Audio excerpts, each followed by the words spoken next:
బూడిద గుమ్మడికాయని జ్యూస్లా కాకుండా స్వీట్లా కూడా తయారు చేసుకోవచ్చు. అది ఎలాగో చూద్దాం రండి. నమస్తే friends, welcome back to our channel foodies make your dish. ఒక బూడిద గుమ్మడికాయని ఇలా ముక్కలుగా కోసుకుని ఇక్కలు సెపరేట్ చేసుకోవాలి. గుమ్మడికాయ తొక్క గట్టిగా ఉంటుంది కాబట్టి ఇలా చాకుతో వాటి తొక్కలను తీసి సన్నగా ఇలా తురుముకోవాలి. తర్వాత ఒక గిన్నెలో 1/2 లీటర్ పాలు వేసి మీడియం ఫ్లేమ్ మీద కలుపుకుంటూ మరిగించుకోవాలి. అది ఇలా చిక్కని కోవాలా అయిన తర్వాత తీసి పక్కన పెట్టుకోండి. ఇప్పుడు దాంతో మనకు పని ఏమి ఉండదులేండి. గుమ్మడికాయలో నీరు ఎక్కువగా ఉంటుంది, అలానే వేసేస్తే దగ్గర పడటానికి ఎక్కువ సమయం పడుతుంది కాబట్టి ఇలా కొంచెం నీటిని పిండి వేసుకోవాలి.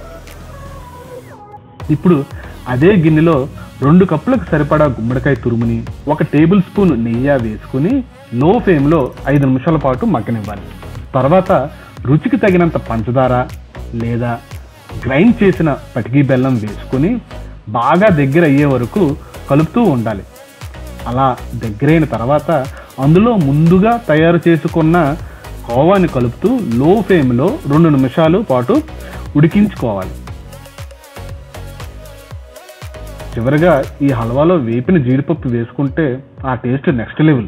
మీరు ట్రై చేసి కామెంట్స్ రూపంలో మాకు ఫీడ్బ్యాక్ ఇవ్వండి.